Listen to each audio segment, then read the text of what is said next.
कृष्ण का अर्थ है आकर्षण। इसमें सारे गुण और विभूतियां ऐसी, सारे गुण और विभूतियां ऐसी हैं, गुरु की संपूर्ण ऐश्वर्य संपूर्ण गुरुओं का स्वामी है, तो हमारे मुख में स्वयं उनके लिए भगवान निकलता है। पानी से बाहर की सफाई होती है और वाणी से अंदर की सफाई होती है। भरिए मति पापा के संग, वो धोए नामा के संग। यहाँ तक कल हुआ था। इसके आगे आज है। दादा ने इतने सरल ढंग से ज्ञान सुनाया है कि सारी गीता हर एक को समझ में आती है, चाहे वो पढ़ा लिखा हो चाहे अनपढ़ हो। दुनिया में दूसरे साधु संत एकांत में जाकर बैठते हैं, पर यहाँ पर गुरु हमारे लिए अपना तन मन धन सुहा कर देता है। गुरु हमारे लिए प्रेरणा का स्तंभ है। कितनी अच्छी बात बोली भगवान ने। यहाँ पर बहुत लोगों की गीता सुनने मिलती है, टीवी पर आता है, प्रवचन आता है, बहुत से लोगों का गीता बहुत लोगों ने टिप्पणी की है, लेकिन जितनी सरल भाषा में हमारे प्रमला भगवान ने गीता का प्रवचन किया है, ऐसा प्रवचन पूरे हिंदुस्तान में किसी संत ने नहीं किया। क्यों? अभी जो लिखा है ना, कोई पढ़ा लिखा हो, अनपढ़ हो, गंवार हो, कैसा भी कोई हो, उसको गुरु जी की भाषा समझ में आ जाती है। क्यों आती है? कारण क्या है? गुरु जी का जो भी ज्ञान चलता है, उस ज्ञान में सबसे खास बात क्या है? उस ज्ञान में जो उदाहरण पेश करेंगे, वो उदाहरण आपके घर की कोई न कोई चीज जो होती है, जो नंबर आप घर में नंबर देखते हैं, उसी पर वो कोई न कोई उदाहरण पेश करेंगे, जो कोई भूल नहीं। और कोई भी चीज बताएंगे, उसके साथ साथ वो एग्जाम्पल क्रिएट कर देंगे, देखो ये इसका ये हुआ है। तो हर चीज बड़ी समझ में आ जाती है। इसीलिए कहा जाता है कि जिसने भी गुरु जी के मुख से इस गीता को सुन लिया, उसके लिए ये गीता अब कहानी के साथ लगती है। और ये बात हम अपने जीवन के अनुभव से स्वयं कह रहे हैं। हमने गुरु जी के मुख से 2 बार गीता सुनी है।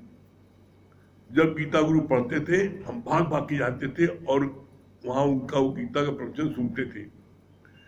अब जो उनके मुख सुनने में आया, उसमें जो है बड़ा लोग कहते हैं ना, अरे वही चीज तो है, बार बार सुनने से क्या फायदा? सुनने से फायदा है। हम आप एक उदाहरण पेश करते हैं सिर्फ। गुरु जी ने पहले बोला,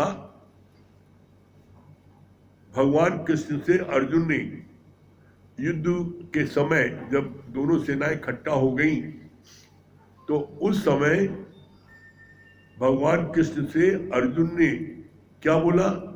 ये बोला कि मेरी बाइयां फड़क रही है और मैं ये देख रहा हूं कि मैं इन लोगों को मारूंगा, मैं अपने पितामह गुरुजन इन सबको मारूंगा, और इन सबको मारूंगा तो वर्ण संकर औलाद पैदा होगी। ऐसे ऐसे मतलब उसको ऐसे ऐसे भावना मन में पैदा हो रही थी, मारूंगा तो वर्ण संकर औलाद पैदा होगी, मैं इनको नहीं मारूंगा और इससे अच्छा मैं भीख मांग करके गुजारा बसर कर लूं। और ये कह करके वो धनुष बाण रख के बैठ गया और निर्णय सुना दिया कि मैं युद्ध नहीं करूंगा, मैं अपने पितामह को मारूंगा जिनकी गोदी में खिला था, मैं अपने गुरुजन को मारूंगा, मैं अपने भाइयों को मारूंगा। ये नालायक है, ठीक है, मैं भीख मांग के गुजारा बसर कर लूंगा। क्यों? क्योंकि मैं इनको मार दूंगा तो वर्ण संकर औलाद पैदा होगी, तो इसलिए मैं इनको नहीं मारूंगा। ऐसा निर्णय सुनाकर बैठ गया।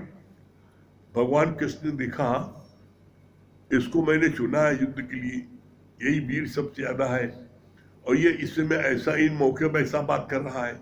तब भगवान कृष्ण ने ये बात, अब पहले ये बात बोली है, अब दोबारा जब भगवान गुरु जी ने गीता शुरू की है, तो पहली बार गीता सुनने पर ये बात बोली, और जब दूसरी बार गीता गुरु जी पढ़ने लगे, फिर हम गए भाग करके, तो इसी श्लोक का गुरु ने क्या उच्चारण किया? गुरु ने बोला, और कृष्ण से अर्जुन ने क्या कहा?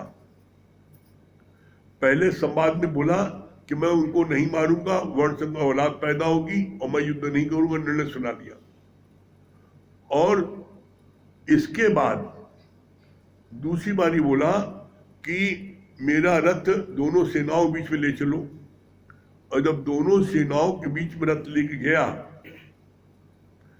उस समय अर्जुन ने सेना में उधर देखा, एक से एक महारथी, द्रोणाचार्य, भीष्म पितामह, कर्ण, इनमें से किसी को नहीं जीत सकता था वो। अर्जुन स्वयं किसी को नहीं जीत सकता था, इतना बलशाली होते हुए भी कर्ण से नहीं जीत सकता था, द्रोणाचार्य से नहीं जीत सकता था, भीष्म पितामह नहीं जीत सकता था। और उसने जब देखा कि मेरी सेना में तो कोई इतना वीर है ही नहीं और ये इतने महारथी है, तब अब उसका सेंटेंस बदल गया। अब सेंटेंस क्या बदल गया? अब बोला ये कि पता नहीं मैं इनको मारूं या वो मुझको मारे। अभी भाषा चेंज हो गई। तब भगवान कृष्ण ने उसको समझाया, पहले प्यार मोहब्बत समझाया, और जब नहीं माना तो फिर उसको डराया। पहले प्यार मोहब्बत से क्या कहा? अरे तुम वीर हो, योद्धा हो, युद्ध करो, तुम्हें युद्ध करना चाहिए, तुम्हारे जन्म इसलिए हुआ है क्षत्रिय कुल में। और जब वो नहीं माना, कहा नहीं मैं नहीं करूंगा, मुंह उसका जग गया, देखा मुंह की बीमारी पैदा हो गई, तब भगवान कृष्ण ने फिर उसको डराया। क्या बोला? बोला जो क्षत्रिय होते हैं, जो वीर होते हैं, उनका एक बार मरना अच्छा है और रोज रोज मरना वो बहुत गलत है, बड़ा निंदनीय है। कैसे? बोला तुम अगर युद्ध नहीं करोगे तो क्या परिणाम होगा? युद्ध नहीं करोगे तो लोग तुम्हारे को कहेंगे अर्जुन डरपोक था, अर्जुन युद्ध भूमि से भाग गया, अर्जुन भगोड़ा था, और यहां तक बोल देंगे कि अर्जुन नापुंसक था। और जब तुमको इस प्रकार की लोग गाली बकेंगे, निंदा करेंगे, तो कहा एक स्वाभिमानी पुरुष के लिए ऐसा रोज रोज इस प्रकार के अपशब्द कहें, रोज मरे, उससे अच्छा एक बार मर जाए। और वो भी तुम उनको मारोगे या तुमको वो मारेंगे, तेरे हाथ में से युद्ध करना है। तुमने कैसे सोच लिया कि तुम उनको मारोगे? जब भगवान कृष्ण ने डांटा है कि तुमने कैसे सोच लिया तुम इनको मारोगे, तुमने अपना निर्णय सुना दिया, युद्ध होने जा रहा, तुम जीत भी जाओगे। कहा ऐसा नहीं, पता नहीं तुम जीतो वो जीते। ऐसे में जब भगवान कृष्ण ने उसको, अर्जुन को मोह भंग किया और उसको एक एक बातें याद दिलाई, तुम जिनको भाई कह रहे हो वो तुम्हारे कट्टर दुश्मन है। कैसे? बोला याद करो, लक्षागृह में किसको चलाने की तैयारी भई थी? उन्होंने रचना रची और लक्षागृह में सबको जिंदा जला देते, वहां से तुम बच गए। भीष्म को जहर दिया, उससे बच गए। बोला तुमको कितनी बार मारने की कोशिश की लोगों ने, लेकिन चूंकि भगवान का हाथ था इसलिए बचते गए। और तुम ये सोचते हो कि जो है तुम युद्ध नहीं करोगे, तुम्हें छोड़ देंगे। अरे ये तुमको मार देंगे, तुम बच नहीं पाओगे। तुम्हारे सामने एक ही ऑप्शन है, या तुमको मारो या तुमसे मरो। तो ऐसे में जब उसका बहुत उसको क्रोध दिलाया, जोश भरा कि तुम जिनको द्रोणाचार्य जी को गुरु मानते हो, किसके पक्ष में गए? ये भीष्म पितामह तुम्हारे किसके पक्ष में गए? जानते तुम सही हो, उसके बावजूद उधर गए और तुम कहते हो ये तुम्हारे शुभचिंतक है, मारो तुम्हारे विरोधी है। जब भगवान कृष्ण ने उनको एक एक बातें याद दिलाई और फिर ये कहा जब तुमको लोग नपुंसक बोलेंगे तो तुम्हारा क्षत्रिय खून खौलेगा और उस समय तुम युद्ध करने के लिए दौड़ोगे, तो उस समय धर्म युद्ध नहीं होगा, उस समय तुम्हारे अहंकार के युद्ध होगा।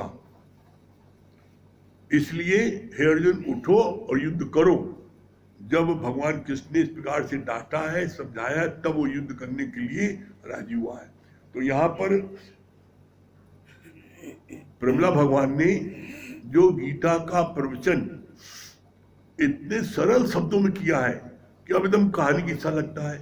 अब इसमें बोला नहीं कि कैसा भी कोई अनपढ़ गंवार हो उसको भी यहाँ पर समझ में आता है कि गीता में भगवान ने क्या बोला, क्या कहना चाहते हैं। फिर आगे बोला, कितनी अच्छी बात, दादा ने इतने सरल ढंग से ज्ञान सुनाया है कि सारी गीता हर एक को समझ में आती है, चाहे वो पढ़ा लिखा हो चाहे अनपढ़ हो।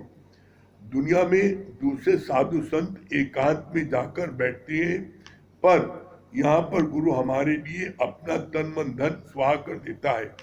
गुरु हमारे लिए प्रेरणा का स्तंभ है। क्यों बोलते ना, ब्रह्मनिष्ठी ने जो जिसकी स्थिति हो गई है ब्रह्म में, वो ब्रह्मनिष्ठी हो गया। लेकिन ऐसे ब्रह्मनिष्ठी से मुझे क्या फायदा जो अपना तो ब्रह्मनिष्ठी हो गया और जंगल में जाकर चला गया और जंगल में जाकर अपना उद्धार कर लिया। तो इसमें कौन सी तारीफ है? अरे तारीफ उसमें है जो औरों के लिए जिए, जो अपने साथ साथ औरों को उद्धार करे। अगर आज सोचो, विचार करो, अगर आज प्रमिला भगवान इस बीड़ा को न उठाते और उनसे ज्ञान न मिलता तो आज अर्चना जी कहाँ होती? कहीं होती वो? हम सब कहाँ होते? तो आज प्रमिला भगवान ने, हम इसीलिए बार बार कहते हैं, प्रमिला भगवान ने तो अपने जैसा 1 दर्जन ब्रह्मज्ञानी बना के दिखाया है। चाहे वो अर्चना जी हो, चाहे वो कविता जी हो, चाहे आरती दीदी हो, चाहे अचला दीदी हो, ऐसे 1 दर्जन उन्होंने बना के दिखाया अपने। और गुरु जी ने इस बात को चैलेंज किया, हम तुमसे कहते हैं तुम सिर्फ अपने जैसा एक बना के दिखाओ, पता लग जाएगा गुरु ने तुम्हारे साथ कितनी मेहनत की है। एक भी तुम्हारे साथ जो है 10 दिन आएगा, आगे भाग जाएगा, ठीक है कि नहीं? तो ऐसे में मेहनत लगती है। तो यहाँ पर दादा भगवान ने इतने सरल शब्दों में ज्ञान को किया है कि हर एक को समझ आ जाता है। और क्या है, सबसे अच्छी बात क्या है, इस ज्ञान को सुनने के बाद हर एक के जीवन में परिवर्तन आ रहा है, हर एक के जीवन में सुधार आ रहा है, हर एक के जीवन से 5 विषय, 5 विकार, राग द्वेष मलिनता सब समाप्त हो रही है। और यही पूजा पाठ करते रहे, कुछ कोई चीज नहीं, कोई क्रोध में कमी नहीं, कोई लोभ में कमी नहीं। लेकिन इस ज्ञान में आने के बाद कोई ऐसा यहाँ झूठा टिक नहीं सकता जिसके जीवन में चेंज ना है। इसीलिए यहाँ पर हर कोई इस बात को कहता है, अपने जीवन में परिवर्तन को देखकर गुरु के ज्ञान पर यकीन हुआ है। हर कोई बोलता है इस बात को। तो इसलिए हम सब बड़े भाग्यशाली हैं जो हम सबको ऐसा प्रमिला भगवान ऐसे गुरु मिले। और आज उनकी छत्र छाया में आज अर्चना जी उसमें कितना अच्छा कार्य चल रहा है। तो ये बहुत बड़ी बात है ये। फिर आगे बोला, जिस देख दिखावे जिसके बल जावे, एक बनिया डूब रहा था, दूसरा किनारे खड़ा था। बोला, जो किनारे खड़ा था उसने बोला डूबते बनिया से कि अपना हाथ हमें दे दो। बनिया ने कहा, मैंने आज तक किसी को दिया नहीं, तुम्हें कैसे दे दे? तो संत बड़े बड़े परमार्थी होते हैं, उन्होंने अच्छा हमारा हाथ दे लो। उस बंदे ने कहा, ये कर सकते हैं, अपना हाथ दे दो। तो उसको बचा लिया ना। यहाँ पर गुरु हर चीज की युक्ति जानता है, गुरु हर चीज युक्ति जानता है, तुम्हें कैसे बचाना है। अब यहाँ पर गुरु ने फर्क क्या है हमारे गुरु में और ब्रह्मनिष्ठ गुरु जो जो गुफाओं में है उनके में, उन्होंने अपना उद्धार किया। सिर्फ प्रमिला भगवान ने हजारों लाखों को उद्धार किया। क्यों उद्धार किया? जो अपने तन का, मन का, धन का दूजों को जो दे दान, वो सच्चा इंसान, वो धरती का भगवान। उनको भगवान से बड़ी कोई पदवी हो तो देने के लिए मन ललचता है। कैसे? क्यों? क्योंकि जीवन में किसी ने भी कोई परिवर्तन नहीं कर सका जो गुरु ने किया है।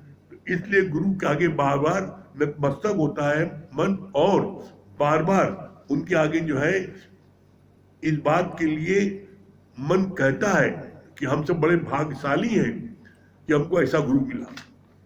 फिर आगे बोला भगवान ने,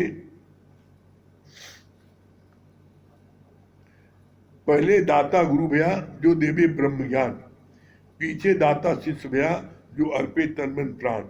कोई भी गलत काम करोगे तो अनुभव होगा कि गुरु की दो आंखें मेरा पीछा कर रही हैं, अंधकार में प्रकाश रूप भगवान है। कितनी अच्छी बात बोली भगवान ने।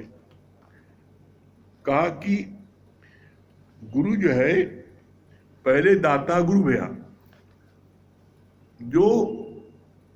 जो देवे तन मन धन, सब कुछ देता अपना, पहले अपना सब कुछ देता है, और हम जब उसका सब कुछ लेने के बाद तब जो है बड़े मुश्किल से कुछ निकालते हैं गुरु जी।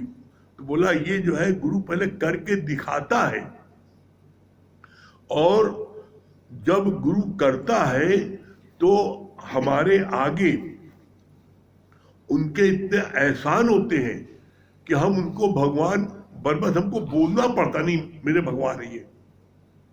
क्यों? क्योंकि पग पग पर उन्होंने संभाला है, और आज न संभाला होता तो सच में आज हम लोग यहाँ नहीं बैठे होते, हम लोग भी आवारागर्दी कर रहे होते। ये तो गुरु की महान कृपा है कि कैसा भी गंदा बंदा नीच पापी कैसा भी नहीं देखा, और उन्होंने हर एक को एक्सेप्ट किया। गुरु का एक कंडीशन है बस, तुमने हमसे मिलने के पहले कितने पाप किए कोई बात नहीं, आज तुम उसको मिले हो, मेरी शरण आ गए हो, अब नो सिन नो मोर, अब आज के बाद से तुम कोई पाप नहीं करोगे, हम तुम्हारे पिछले सारे पापों को जला के राख कर देंगे। कैसे? जैसे मोहल्ले में जमादार आता है और पूरे मोहल्ले का कूड़ा बटोरता है और एक तीली लगाता है, जला के राख कर देता है, उसी तरीके से गुरु हमारे सारे पापों को राख कर देता है। लेकिन कंडीशन एक है, नो सिन नो मोर। आज तक जो तुमने पाप किया है अब नहीं करना, अब जो गुरु कहे वो करना। इसीलिए बार बार कहा जाता है मन मत डुबोए और गुरु मत तारे।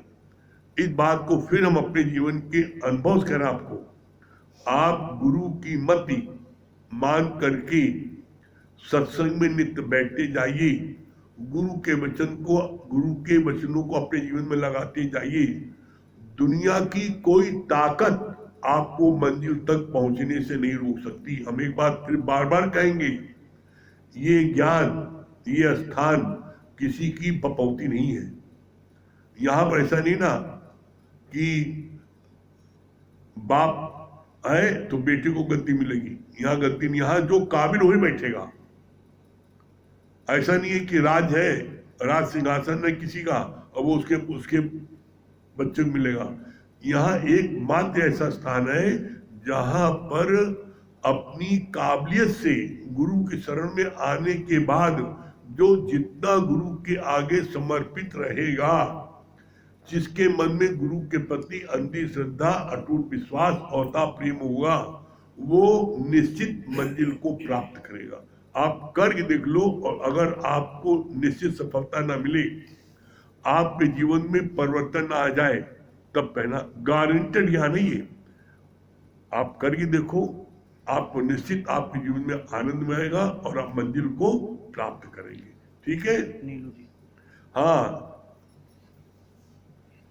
नीलू जी। हरिओम गुरु जी। हरिओम। नीलू जी क्या बता रही है?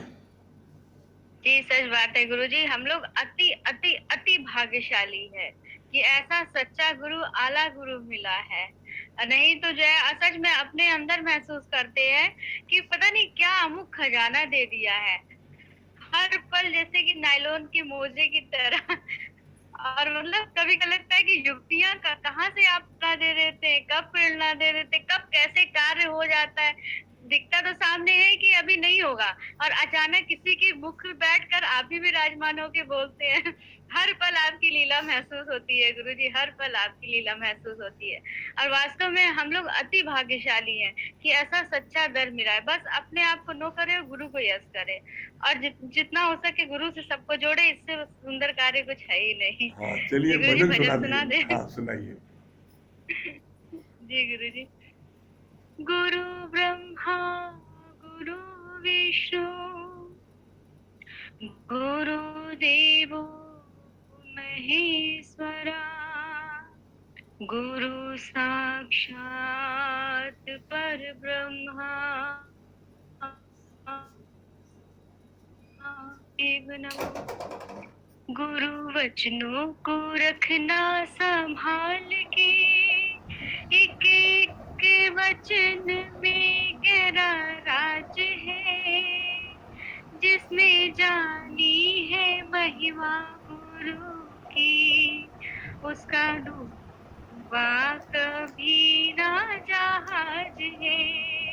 गुरु वचनों को रखना संभाल के, एक एक वचन में गहरा राज है, जिसने जानी है महिमा गुरु की, उसका डूबा कभी ना जहाज है। दीप जले और अंधियारा ना भागे, ऐसा कभी नहीं हो सकता। दीप जले अंधियारा ना भागे, ऐसा कभी नहीं हो सकता। ज्ञान सुने और विवेक न जागे, ऐसा कभी नहीं हो सकता। ज्ञान सुने और विवेक न जागे, ऐसा कभी नहीं हो सकता। उसकी ज्योति से रोशन जहान है, वो फरिश्ता बड़ा ही महान है। उसकी ज्योति से रोशन जहान है, वो फरिश्ता बड़ा ही महान है, जिसने जानी है महिमा गुरु की, उसका डूबा कभी ना जहाज है। गुरु वचनों को रखना संभाल के, एक एक वचन में गहरा राज है, जिसने जानी है महिमा गुरु की, उसका डूबा कभी ना जहाज है। बीज पड़े और अंकुर न फूटे, ऐसा कभी नहीं हो सकता। बीज पड़े और अंकुर न फूटे, ऐसा कभी नहीं हो सकता।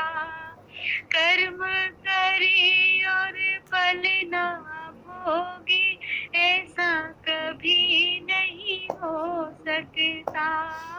कर्म करे और फल ना भोगे, ऐसा कभी नहीं हो सकता। कर्म करने में तू आजाद है, फल भोगने में तू लाचार है। कर्म करने में तू आजाद है, फल भोगने में तू लाचार है, जिसने जानी है महिमा गुरु की, उसका डूबा कभी ना जहाज है। गुरु वचनों को रखना संभाल के, एक एक वचन में गहरा राज है, जिसने जानी है महिमा गुरु की, उसका डूबा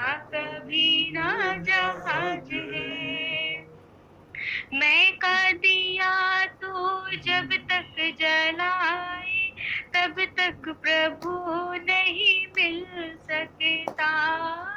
मैं का दिया तू जब तक जलाए तब तक प्रभु नहीं मिल सकता। अंतःकरण जो शुद्ध न हो तो ज्ञान कभी नहीं टिक सकता। अंतःकरण जब शुद्ध न हो तो ज्ञान कभी नहीं टिक सकता। उसका डूबा कभी ना जहाज है जिसने जानी है महिमा गुरु की। उसका डूबा कभी ना जहाज है। गुरु वचनों को रखना संभाल के, एक एक वचन में गहरा राज है। जिसने जानी है महिमा गुरु की, उसका डूबा कभी ना जहाज है। जी हरिओम गुरु जी। हरिओम, बहुत सुंदर, बहुत अच्छा। हाँ, मिनी मालविया जी।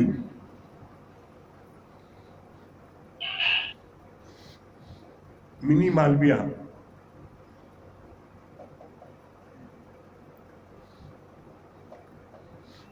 हमारी आवाज सुन रही है मिनी मालविया जी?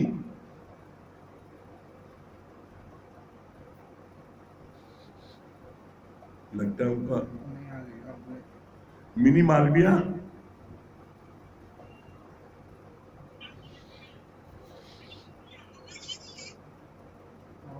लगता है उनको उनका नेटवर्क नहीं मिल रहा है, किसी और मिला दिए।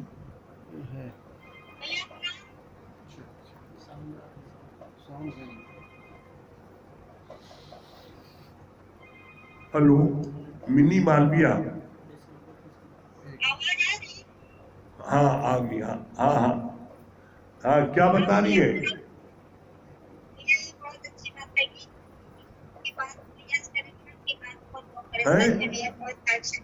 आपकी आवाज सुनाई नहीं पड़ रही है। आवाज नहीं आ रही भैया? अब आई आवाज, पहले नहीं आ रही, अब आई आवाज। दूर था, इसको मोबाइल दूर रखा था। हाँ। मैं सबसे अच्छी बात ये लगी कि गुरु की बात को यस करे और मन की बात को नो करे। बहुत हम लोग भाग्यशाली हैं कि जो आपकी शरण में आ गए। बस यही बहुत अच्छा लगा कि जो है जो गुरु सत्संग को जो है कभी न छोड़े और मनमना भाव के सत्संग जरूर से। हरिओम। बहुत सुंदर। हाँ श्याम भैया, श्याम भैया। हरिओम मुरारी भैया। हाँ हरिओम, आवाज आ रही है? हरिओम श्याम भैया। हाँ बताइए श्याम भैया, क्या बता रहे हैं? आज आपने बहुत अच्छी बात बताई। सबसे पहले शुरू में हमने जो सुना कि पानी से तो बाहर की सफाई हो सकती है, लेकिन गुरु जी की वाणी से अंदर की सफाई होती है। और ये अंदर की बात है। वास्तव में गुरु जी की वाणी सुनते सुनते सुनते सुनते कब विकार अपने आप खत्म हो गया। लेकिन उसमें एक आपने शर्त बताई, वो हमने गुरु जी के सामने जाकर सबसे पहले शर्त रखी। गुरु जी हमारे ये कर्म थे, ये हम कर्म करके आए हैं, लेकिन हम आज आपके सामने बैठे हैं, अपने सभी कर्म को आपको बता दिया है। उन्होंने एक ही वादा किया हमसे कि अब की से कोई भी कर्म अब तुम्हारा नया नहीं होना चाहिए, तुम्हारे जितने कर्म है सब स्वाहा होगा। तो आज भी हमें उनकी बात याद रहती है। तो ही आपने कहा ना कि गुरु की वाणी से मन अंदर एकदम सफाई हो जाती है, ऑटोमेटिक हो जाती है। अभी जो है भजन की लाइन जो है उन्होंने अधूरी छोड़ दी है। अगर इजाजत है तो 2 लाइन उसकी हम पूरी कर दे। लक्ष्मण रेखा सत्संग की, जैसे भी कहा ना, गुरु वचनों को रखना संभाल के, एक वचनों में गहरा राज है। तो ये लाइन थोड़ा सा कभी कर दीजिए, बता रह गया था। अगर आप इजाजत दें नहीं, फिर कभी कर दीजिएगा, थोड़ा लोग पूरी कर दे। आप पूरा भजनी सुना दिया किसी दिन, ठीक है?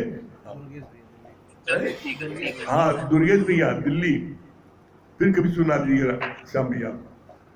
गुरु जी। हाँ दुर्गेश भैया, क्या बता रहे? हाँ गुरु जी, बहुत अच्छी बात बताई ना आपने कि जिसके मन में गुरु के प्रति अंधी श्रद्धा अंधी भक्ति, अटूट विश्वास और अथाह प्रेम रहेगा, वही इस ज्ञान के मार्ग पे उन्नति कर सकता है। ये बात बहुत अच्छी लगी गुरुजी। बहुत सुंदर। हाँ पूजा जी क्या बोल रही है? हरिओम गुरुजी। हरिओम। क्या बोल रही है पूजा जी? जी गुरुजी, ये बात बहुत अच्छी लगी कि गीता ज्ञान को सुनने से सबकी जिंदगी में आनंद आता है।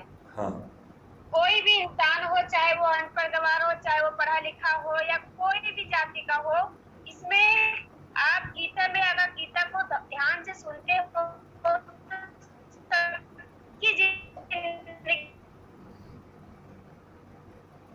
आपकी आवाज बंद हो जा रही बीच बीच में। में हाँ आपकी आवाज नहीं आ रही है। आनंद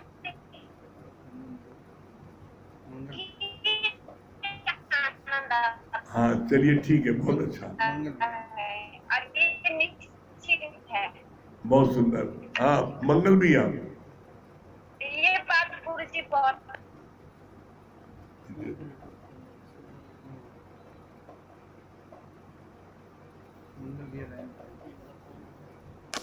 आ गया। गुरुजी हरिओम। हरिओम मंगल भैया। हाँ क्या बोल रहे मंगल भैया?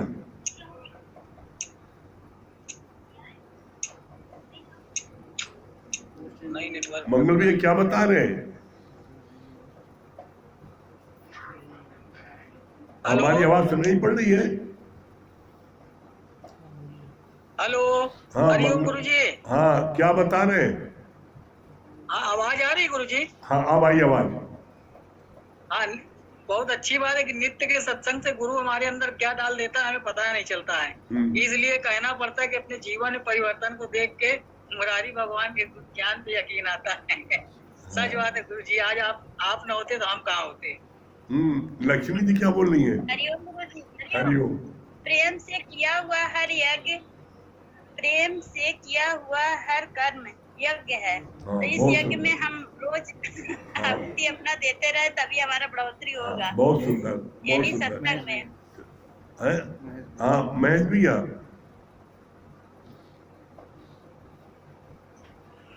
हरिओम गुरु जी। हाँ हरिओम क्या बोल रहे हैं?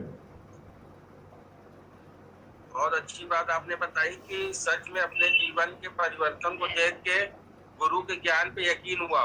और जैसे आपने बताया ना कि अर्जुन कोई धुरंधर नहीं था और उस पे जो भगवान की कृपा हो गई तब वो सबसे जीत पाया युद्ध।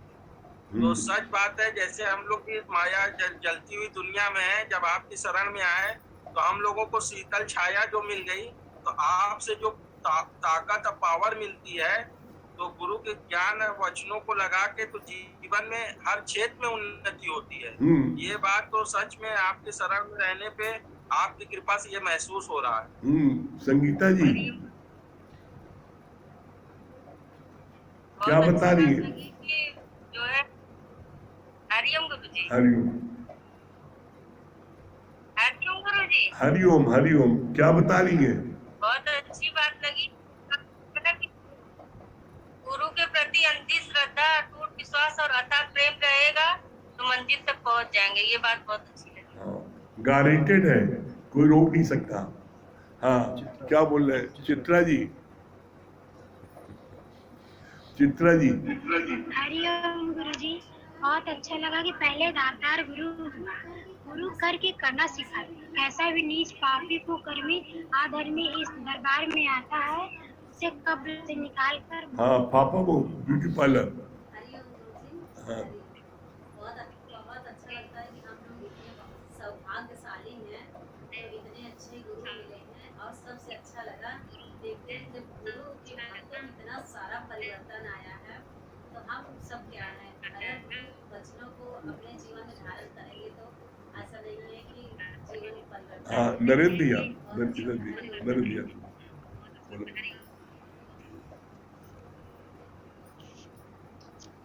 बात बहुत अच्छी लगी कि गीता तो बहुत गुरु ने जो है सुनाया है, लेकिन जितना सरल करके जो है अपने सदगुरु निवास ने सुनाया है, उतना सरल किसी ने सुनाया। ये भी बात अच्छी लगी ना कि जो है पानी से तो बाहर की सफाई होती है, लेकिन अंदर की सफाई वाणी से होती है। द्वारका भैया।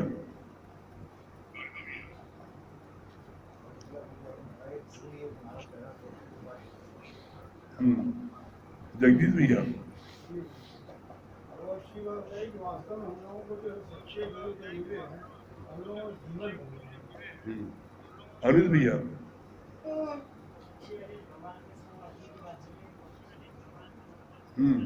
चटनी गुरु हमारा सब वैरायटी लोग है।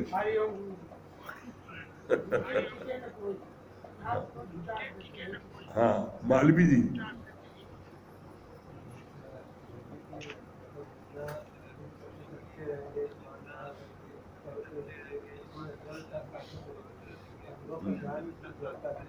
हाँ चलिए, बहुत अच्छा, बहुत सुंदर। चलिए समय हो रहा है, ओम को जाप कर ले।